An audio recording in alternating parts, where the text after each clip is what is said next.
Hi, I'm Chisato, and I'm here for our interview series for Women's History Month. And today I'm so excited to welcome our guest, Vivian Benishek. She is hardworking, dedicated, and also one of the most charismatic people I have ever met. And I am so thrilled to have her on today. So, hi, Vivian. Hi, Chisato. Thanks for having me here today. Yeah, so would you just mind introducing yourself? Tell us your age, your grade, and then what department you're in on the Warlords? Yeah, of course. So I'm 17 years old. I'm Vivian Benishek. I'm a senior here at Parker, and I joined the team my junior year, so 2 years so far. And I'm the director of public relations on the bus out department. Awesome. So let's get started with some questions now. So the first question I have for you um, is for you to describe the moment that you remember that you first became interested in STEM and like what made it so appealing to you.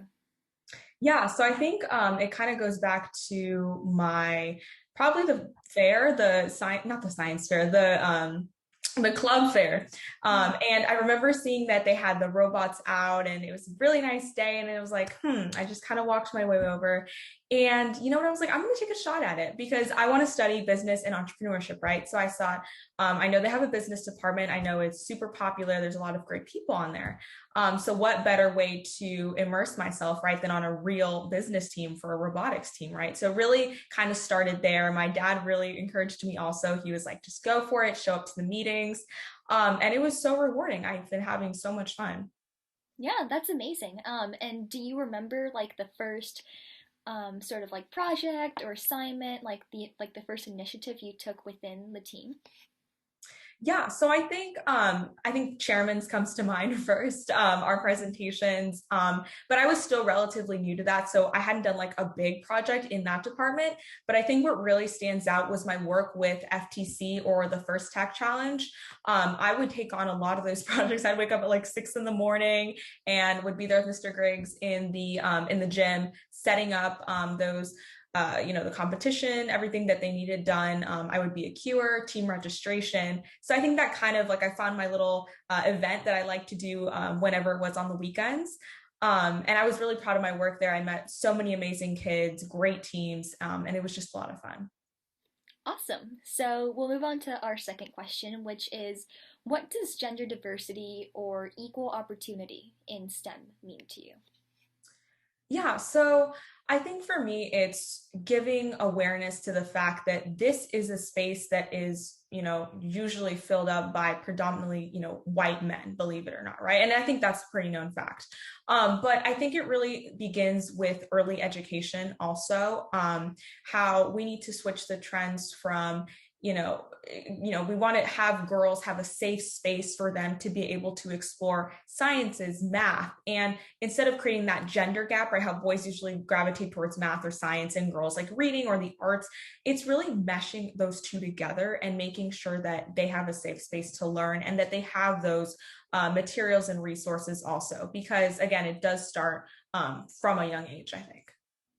Yeah, I agree with you 100% on this sort of early education and like meshing things together to just from the beginning to stop creating this sort of barrier and gap like you mentioned. Mhm. And so that kind of ties into my next question, which is how might we help young girls, and especially those of color or in underprivileged communities, have more confidence in their STEM abilities? Yeah, so I think it also stems from breaking down stereotypes, just like I talked about, like making sure that girls have programs and resources that they are able to access. I know that I had participated in the Tecnolochicas, which was, I think you went too, right? We did I that did, together. yeah, That was last so year. fun. And meeting all of those girls, they were mostly Hispanic girls. I believe they were probably like sixth to eighth grader. I feel like they were middle schoolers more or less. But to see that community impact that we had going to Qualcomm or the headquarters, and interacting with them asking questions about the robots, it's those types of events that we need to have also at a big. This is a big company, also, right? So that whole type of event needs to happen in more spaces. And when those girls see other girls like us, when they have someone to look up to, right? You can't be what you can't see, right? That feels that's encouraging. That's confidence, and they'll be able to be like, okay, that's a role model, and maybe I can be a role model for other girls in my community one day. Awesome. So now, actually, I have a quote, and this is from Mary Curie, who, like you probably know, was the first woman to win a Nobel Prize. And so this quote says, "I was taught that the way of progress was neither swift nor easy." And so when you hear that, like, what do you, like, what reaction immediately comes to mind? And have you seen this philosophy play out in your own experiences with STEM? Yeah, so I think first off, progress is a very slow process, right? I mean, I think that it's going to take a while, but here's the thing, Yeah. relationships, learning new skills, getting new connections, that all is supposed to take time, right? And if it didn't, then there wouldn't be a point, right? The reason that I have such a great relationship with my team is because time has passed. I've gotten to know their interests, who they are, their skill set, maybe their weaknesses also, and how I can help them improve upon those things.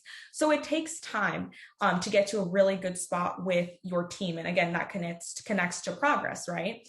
But again, it is a really rewarding journey, but it takes time to foster those relationships, to really put in the time and effort, and then you're going to get that end result, right? We're all tight now, but Mm-hmm. maybe we weren't that way like junior year when I joined, right? I wasn't like that outspoken Yeah. or comfortable, right? But we grew into it.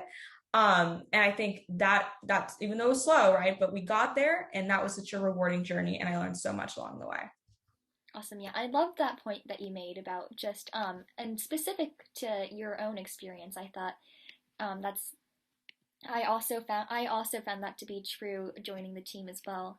Mhm. And so now to finish off, um, my last question for you is what advice would you give to incoming freshman girls who might be interested in robotics but quite frankly aren't quite sure if they want to join the team or not?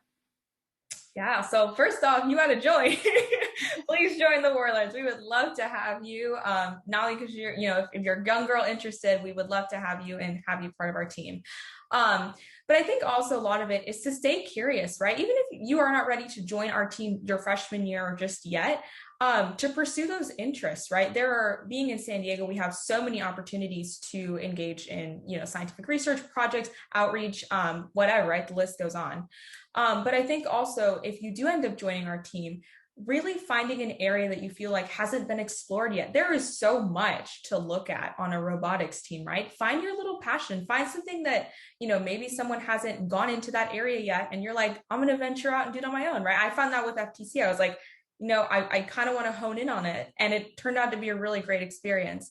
So not being afraid, making sure that you're reaching out to our instructors, our mentors, are, fabulous people, and they are going to be definitely happy to help. But knowing that this is a space to really grow and learn, and that you should take full advantage of that. And again, I wrote this down, you only get out what you put in. So making sure that you're consistent, you're hustling, and you are going to get to a place where you're going to learn so much. Awesome. Okay, so Vivian, thank you so much for coming on to do this interview today, and I hope you have a great rest of your day. Thank you, girl. Thank you.